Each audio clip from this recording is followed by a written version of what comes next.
बिस्मिल्लाहिर्रहमानिर्रहीम। अस्सलाम वालेकुम। मैं हूं सोहेब मरगूब और आप देख रहे हैं दारा नदिया पाकिस्तान का official YouTube channel my Pakistan. आज हम फिर बात करेंगे मगरबी बंगाल के इलेक्शन में, जहां इस पर बुलडोजर आ चुके हैं, लेनिन के मुजस्मे का सर काटा जा चुका है ऐसे, और इस पर वहाँ की जो कम्युनिस्ट पार्टियां हैं वो भी ज़रा नाराज़ हैं, लेकिन स्ट्रीट पर हैं और कर कुछ नहीं सकती क्योंकि ये सारा कुछ 2.5 लाख फौज के नाक के नीचे हो रहा है। और ज्ञानीश जो वहाँ के चीफ इलेक्शन कमिश्नर है इंडिया के, उसने ये कहा है कि जो कुछ कर रहा है उसको पकड़ा जाए, जो तशद्दुद कर रहा है उसको पकड़ा जाए, लेकिन 430 के करीब लोगों की गिरफ्तारियों के बावजूद मामला तभी काबू में नहीं आए। और मुझे पूरी तवक्को है, जैसा कि भारतीय जनता पार्टी के इंतहा पसंदों से लोगों को तवक्को होती है, कि इंतजामिया उनमें उन लोगों को रिहा कर देगी जिन्होंने असल में तशद्दुद किया है, और उन लोगों को गिरफ्तार कर लेगी जिन्होंने कुछ भी नहीं किया, जैसा कि उत्तर प्रदेश में। क्योंकि यहाँ पे भी अब उत्तर प्रदेश, गुजरात और बिहार का मॉडल आएगा, जहां पे लोगों को, मुसलमानों को हिजरत कराई जाएगी। और इस तरह की वीडियोस भी वायरल हो रही है जिनमें कहा जा रहा है कि बहुत से जो मुसलमान हैं वहां से वो हिजरत कर रहे हैं, मुख्तलिफ इलाकों की तरफ जा रहे हैं। कुछ लोगों ने कहा है कि इनमें कुछ वीडियोस जो पुरानी है, लेकिन कुछ वीडियोस नई भी हैं, क्योंकि लोग जिंदा रहना चाहते हैं। हालत यह है कि जिन लोगों के घरों पर, जिनके पूरे के पूरे मोहल्ले जला दिए गए, वो लोग भी वहां से हिजरत जाहिर करेंगे, और उनके बारे में भी जो लोकल मीडिया वो भी खामोश है, इंटरनेशनल मीडिया भी खामोश है। हाँ, 1-2 अरब ममालिक के अखबार तो जराइद हैं जो इस बारे में कुछ लिखते हैं। तो क्या मगरबी बंगाल में कोई ऐसी तहरीक चलेगी जो जमहूरियत को, यानी लोकतंत्र को बचाने के लिए आगे बढ़ेगी या नहीं? क्या भारत में कभी कोई ऐसा चीफ इलेक्शन कमिश्नर आ सकेगा जो मुनसिफाना इलेक्शन करा सकेगा? क्या भारत के अंदर कोई ऐसा चीफ जस्टिस आ सकेगा जो लोगों को इंसाफ दे सकेगा? और उसके नीचे जो जज हैं, बाकी जिनका बड़ा नाम है कि वो जी हाई कोर्ट के, सुप्रीम कोर्ट के बड़े एक आला पाए के जज हैं, तो उनके इस जुमले को रद्द कर सकेगा कि अगर 27 लाख जो वोटर्स हैं वो इसमें वोट नहीं डाल सके तो कोई बात नहीं, अगली बार डाल लेंगे। जब घर जला दिए गए, जब मकानात जला दिए गए, लेनिन का सर काट दिया गया मुजस्मे का, आगे भी जब भी मैं कहूं लेनिन का सर काट गया, तो अलामती तौर पर तो उन्होंने सर ही काटा ना, सर काट के फिर मुजस्मे को लेके वो भाग रहे थे इधर उधर। तो ये सारा कुछ जो ये नाक के नीचे हुआ, और हालत ये थी कि भारतीय जनता पार्टी ने अपने ही सुखनदेव जो उनके जीते हुए वहां के मेंबर हैं, उनके पीए को खड़ी गाड़ी के आगे पॉइंट ब्लैंक से करीब से गोली मार दी। ऐसा क्यों हुआ? क्या ऐसा किसी ऑपोजिशन जमात ने किया? ऑपोजिशन जमातों के लोग तो मतलब सारे, लेनिन का सर काटा जा रहा था, कम्युनिस्ट पार्टी घर के अंदर छुपी हुई थी, तृणमूल कांग्रेस के दफाते चलाए जा रहे थे, उनके घर जलाए जा रहे थे, उनके कारकुनों को छत से नीचे फेंक कर जिंदा मार दिया गया, छत से नीचे फेंका। आप कह रहे हैं कि वो खुद गिर गया होगा, और ये बात वहां के चीफ इलेक्शन कमिश्नर ने की बगैर किसी इंक्वायरी के। इसी से आप अंदाजा लगा लें कि चीफ इलेक्शन कमिश्नर किसके साथ है। ये मतलब वो हालात हैं जिसमें तृणमूल कांग्रेस की जो ममता बनर्जी है वो इलेक्शन लड़ रही है और अभी तक खड़ी हैं। और यही वजह है कि पूरा जो ऑपोजिशन अलायंस है वो उनके पीछे खड़ा हो गया। पहले पीछे ना खड़े होने की एक वजह थी कि ममता बनर्जी को यह ख्याल था कि फ्यूचर उनका है, यानी राहुल गांधी तो उनको जैसा कि पप्पू कहा जाता था, वो तो पप्पू हैं, तो ममता बनर्जी भाई आयरन लेडी हैं, और ख्याल है कि वो अगले इलेक्शन में, अगले से मतलब जो 2-4 इलेक्शनों के बाद वो इंडिया की चीफ मिनिस्टर होंगी, प्राइम मिनिस्टर होंगी, क्योंकि दिल्ली को देख रही थी। उनकी अपनी पार्टी का भी ये ख्याल था कि वो दिल्ली को देख रही होंगी। लेकिन जिस तरीके से उनको वहां पे शिकस्त हुई, तो अब उनको याद आई कि हाँ बाकी भी जमातें हैं। इसीलिए राहुल गांधी ने कहा कि जो एनडीए और कांग्रेस के अंदर के लोग हैं वो इस चीज को भूल जाएं कि माजी क्या था, क्योंकि माजी में ममता बनर्जी चूंकि इग्नोर करती रही है कांग्रेस को भी, कांग्रेस के लीडरों को भी, उनके खिलाफ लड़ती रही हैं, अलायंस में भी नहीं आई।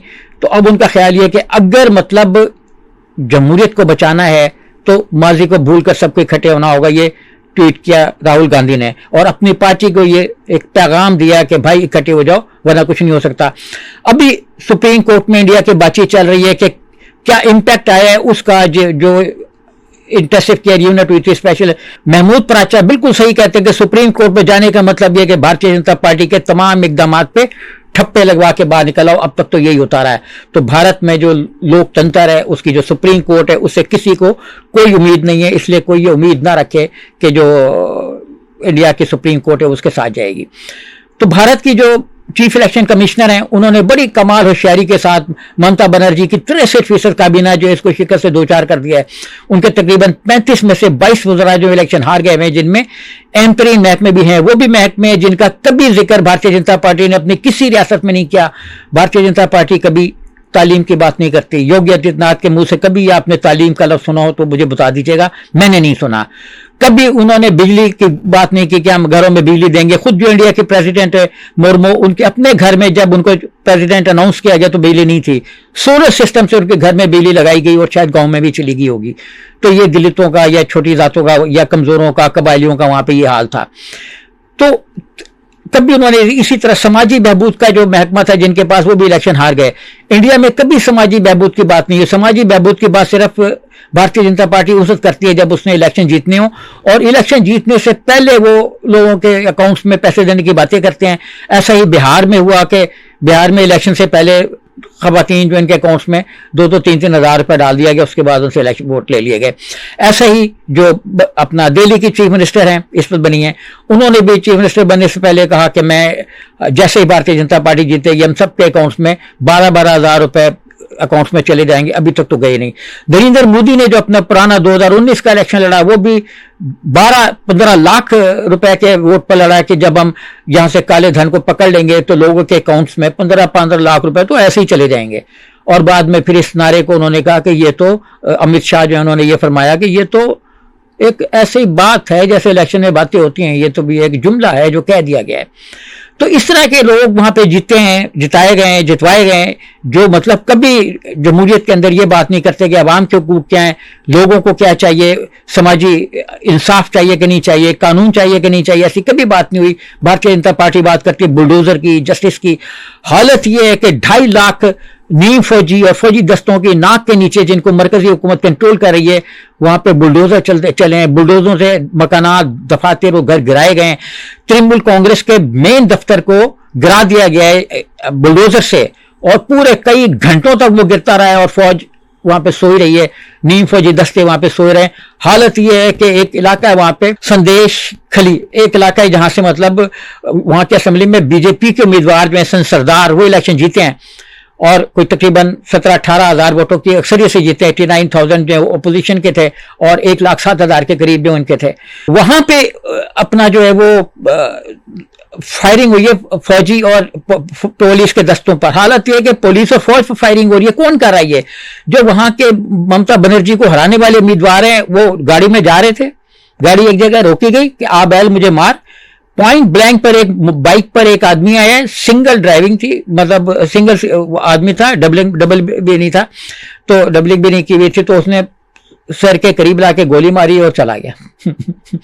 2.5 लाख फौज और लोकल पुलिस की नाक के नीचे एक ऐसे हल्के में जिसको सुपर सेंसिटिव हल्का करार दिया गया था, वहां पे मतलब ये एक्टिविटी हुई है नाक के नीचे। तो ये सारा कुछ जो ये इंतजामिया की मिली भगत से हो रहा है। और मैं इस पे ये समझता हूं कि ये जो ज्ञानेश कुमार साहब कहते फिर रहे हैं कि रोक लिया जाए, पकड़ लिया जाए सबको, तो ये ऐसी हवाई बातें हैं। और ये सारा कुछ भारतीय जनता पार्टी के झंडे लेकर लोगों ने किया है। अब जो भारतीय जनता पार्टी के वहां पे वे सुमनदेव और जो भी हैं ये कहते फिर रहे हैं कि पकड़ लो, धकड़ लो, गिरफ्तार कर लो, जेलों में डालो, ये सारी हवाई बातें हैं।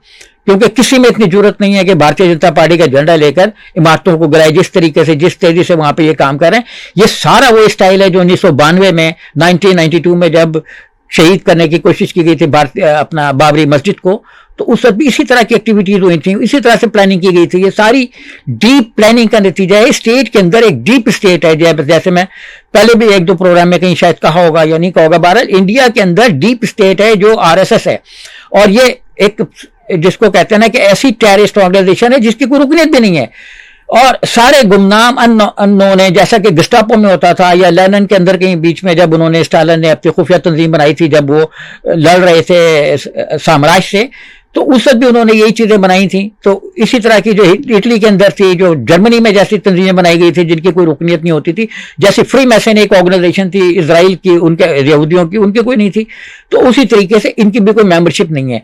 तो एक विलन वहां पे सबसे बड़े विलन निकले हैं, जिसको ममता बनर्जी ने कहा कि विलन है। वो विलन कौन है उसका भी मैं आपको नाम बताऊंगा। विलन वो, उस विलन के बारे में कहा है अपना ममता ने कि मैं इलेक्शन हार गई हूं, लेकिन अखलाकी फतह मेरी है, क्योंकि नताइज कागज पे मैं हरा दी गई हूं, लेकिन अखलाकी तौर पर मैं जीत गई हूं।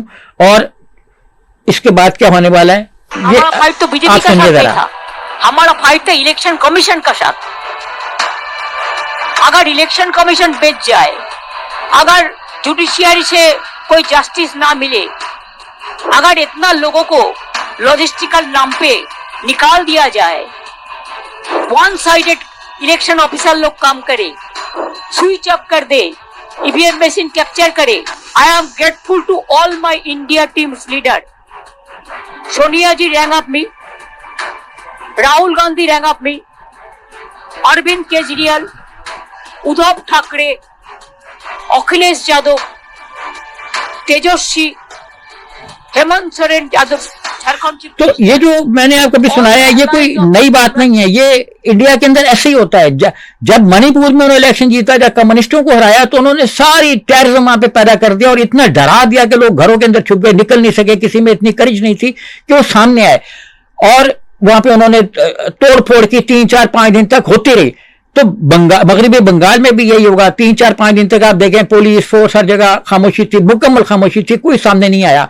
तो कोई सामने से मतलब कोई पुलिस ने कार्रवाई नहीं की, कोई फौज ने कार्रवाई नहीं की, खुद फौज के ऊपर हमला हो गया।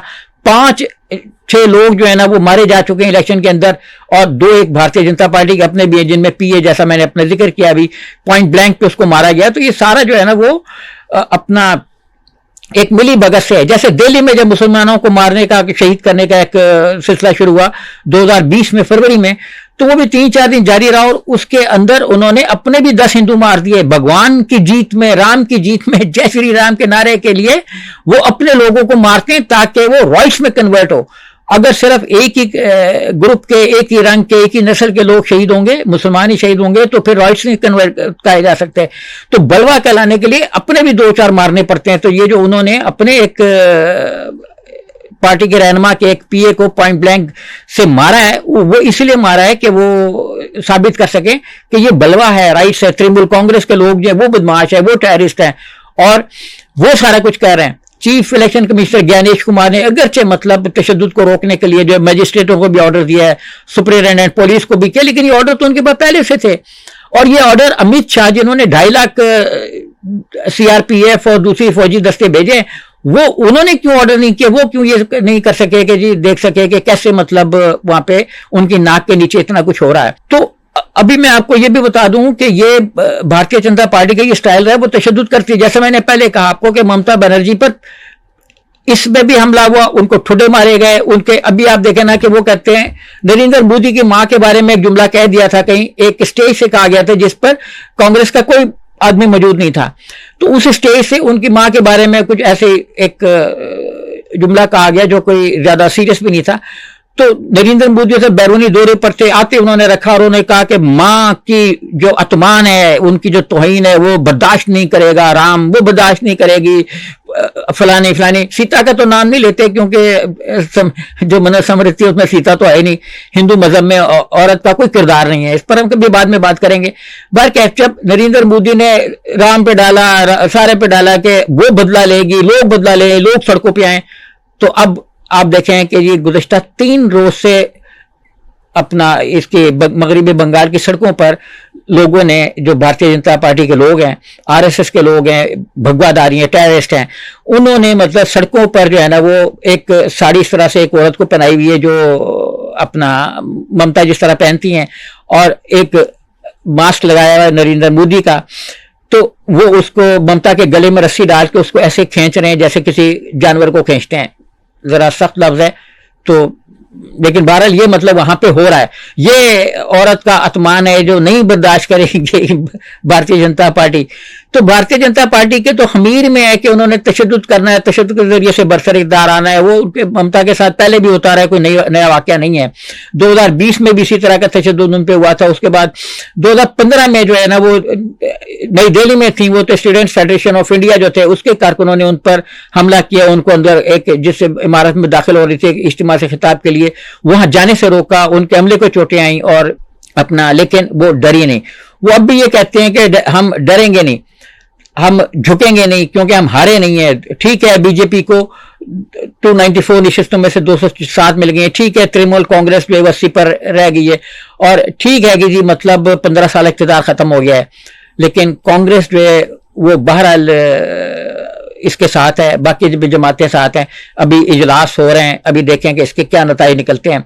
और पोलिंग की जो टीम है वो ये कह रही है, जो वहां के वो वकला है वो सुप्रीम कोर्ट में भी ऐसी चीजें लेके जा रहे हैं कि ये जो विलन है, मतलब chief election commission Ganesh Kumar, वही विलन है ना सबसे बड़े, तो उन्होंने जमहूरियत को जो लूटा है जिन्होंने, उसमें मेन कैरेक्टर ने वो गणेश कुमार है। और गणेश कुमार की सगी बेटी जो है वो एक ऐसी जगह के अपना IAS ऑफिसर लगा दिया गया है जो प्राइम है, जहां पे लोग, नोएडा जहां पे IAS ऑफिसर समझते हैं कि ये बड़ी प्राइम पोस्टिंग है, वहां पे उनको लगाया गया। उनके अपने हल्के में जो है ना वो पानी गन बला से लोग मारे गए कई, लेकिन वो अपनी जगह पे कायम दायम है क्योंकि उनके वालिद गणेश कुमार हैं। तो तृणमूल कांग्रेस के जो लीडर्स हैं उन्होंने प्रेस कॉन्फ्रेंस में 2-3 बातें बड़ी खुल के की हैं। एक ये कि जब EVM लाई गई तो EVM मशीनें इतनी चलने के बावजूद, मतलब सारा दिन इलेक्शन में करते रही, तो उनकी बैटरी 90% थी। हैरत है ना, आपने अपना मोबाइल इस्तेमाल किया, मैंने भी इस्तेमाल किया, तो इसकी बैटरी में 2-1% का तो कमी आई होगी ना, लेकिन उनकी बैटरी जो है ना वो सारा दिन, मतलब 12 घंटे 8 घंटे चलने के बाद 90%, 80 से 90% थी। तो लोग ये कहते हैं कि EVM मशीनें जो है उसमें जो वोट डाल दिए गए उनमें हेराफेरी मुश्किल है, लेकिन EVM मशीनें तो बदल सकती हैं। भारतीय जनता पार्टी EVM मशीनें बदलना उसके लिए कोई नया काम नहीं है। तो नंबर 1 EVM मशीनें, उन्होंने कहा है कि ये एक तो इसका ये डाटा दें कि ये 90% 80% जो है कैसे चार्ज थी, तकरीबन फुल चार्ज थी। और ये बताएं कि कैमरे जो है वो क्यों बंद कर दिए गए। कैमरे कहते हैं कि 2 बजे के बाद जो है ना उसके अंदर कैमरे बंद कर दिए गए, उसके बाद जो है ना वो तृणमूल कांग्रेस के जो लोग हैं उनको निकाल बाहर किया गया। जो मतलब कैमरों की बंदिश, बैटरी का पूरा होना और वोट का टैली ना करना, ये भी एक वहां पे अफसोसनाक हकीकत सामने है। ये लोग कहते हैं ना दिलचस्प नहीं होती, ये बड़ी ट्रेजेडी होती है, ट्रेजिक होती है कि जो वोट मशीनें अब जब जहां पे कहीं कहीं वो टैली कर रहे हैं तो वो वोट टैली नहीं हो रहे उससे, जो पेपर बैलेट है उससे, और उनके सीरियल नंबर टैली नहीं कर रहे मशीनों पे। मगर फर्ज करें असली मशीन में जो वोट है वो सीरियल नंबर 210 पर है, तो जो जाली मशीन वहां पे पीछ के गई है उसमें 303 पे होगा। तो इस तरह की सिचुएशन इंडिया के अंदर है कि वोट टैली नहीं कर रहे। और अपना वहां की जो इनके अभिषेक बनर्जी हैं उन्होंने ये खुल के कहा है कि साफ तौर पे कहा है कि अपना ये जो मशीनें हैं इनके ये 3 सवालों के जवाब दे दें, और इसका भी जवाब दे दें कि इनकी मौजूदगी में दफातर कैसे जलाए गए, मोहल्ले के मोहल्ले कैसे जलाए गए, बदअमनी पूरे इलाकों में फैल गई, ये नहीं कि किसी एक इलाके में है, वो कैसे हो गई है और क्यों हो गई है। मसलन कलकत्ता यानी बादौड़ा, आसनसोल, बहरामपुर, जमुरिया और सिलीगढ़ जैसे इजला जो हैं, ये मतलब छोटे मोटे एरिया नहीं है, लेकिन आपको पता है कि कलकत्ता पूरा एक बहुत बड़ा शहर है।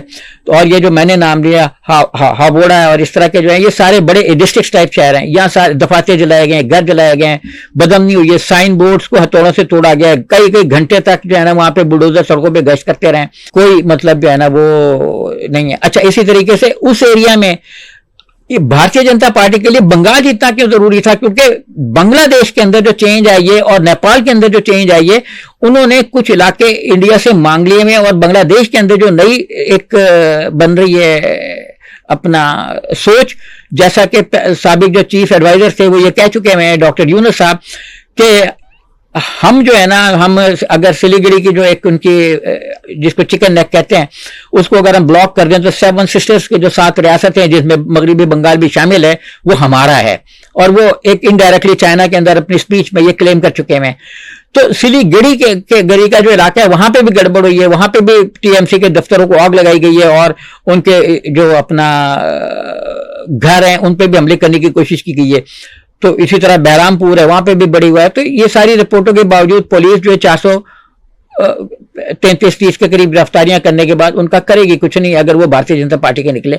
लेकिन भारतीय जनता पार्टी का ये भी कि वो अपने लोगों को जिबा भी कर देती है कहीं कहीं जब उन्होंने बड़े मकसद के लिए करना हो। ये लैंडस्केप में अभी जो इलेक्शन में उसमें मगरबी बंगाल उनका था, क्योंकि मगरबी बंगाल को कहते हैं ना कि इतनी जल्दी कैसे तब्दील हो गया, इतनी जल्दी कैसे मारपीट हो गई, इतनी जल्दी कैसे इलेक्शन हार गए। तो उन्होंने जहां मतलब 30-30 हजार वोट काटे हैं वहां 500-600 से लेकर 5000 वोटों से इनका कैंडिडेट जीता है। ऐसे 110 हलकों का एक रिपोर्ट तैयार की गई है, 110 हलकों की। दी वायर ने इस पर रिपोर्ट बनाई है और जो मतलब लोग हैं उन्होंने रिपोर्ट बनाई है। तो यादव साहब ने रिपोर्ट बनाई है और भी जो ये इनके वकील हैं वो बना रहे हैं रिपोर्ट्स वगैरह। उन्होंने ये बनाई है कि कुछ के मुताबिक अपना 55 ऑल्ट न्यूज ने के मुताबिक 55 और बास के मुताबिक 110 हल्के ऐसे हैं जो SIR से, यानी जो एक नजरसानी हुई है, स्पेशल नजरसानी, उससे मुतासिर हुए, यानी 110 सीटें उन्होंने लूट ली हैं। और कांग्रेस इस चीज को मान गई है कि 100 से ज्यादा नशिस्तों पे लूट मार हुई है। अच्छा, अब सवाल यह है कि क्या ये हिंदू मुस्लिम की जो एक लहर उठी है इंडिया में, मगरबी बंगाल से में जो उठी है, क्योंकि मगरबी बंगाल को तो कहा जाता था कि यहाँ तो रामराज है ही नहीं, यहाँ पे तो काली माता का राज है, यहाँ तो दुर्गा का राज है, तो दुर्गा का पंडाल था, काली माता का था, तो अब उस पर भी राम साहब छा गए। तो ये है, क्या इससे हिंदू मुस्लिम की जो तकसीम है मजीद गहरी होगी?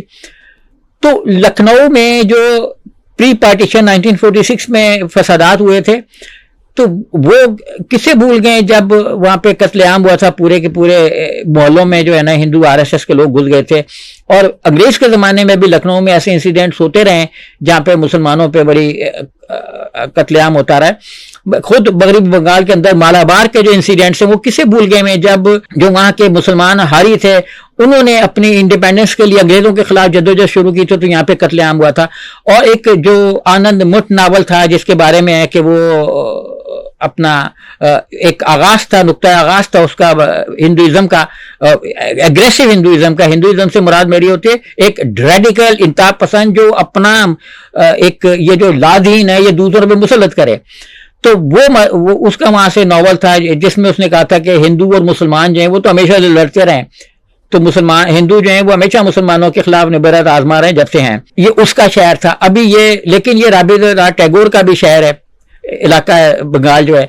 और बंगाल में जो रविंद्रनाथ टैगोर के बरसी के दिन, मतलब उनकी जो योम आ रहा है उसके दिन 9 मई को भारतीय जनता पार्टी चाय लेगी। कितना दिन वो कितने अच्छे सिलेक्शन करती है कि जी हम बड़े अच्छे दिनों में चाय लेंगे, लेकिन असल में तो वो ये दिखावा है।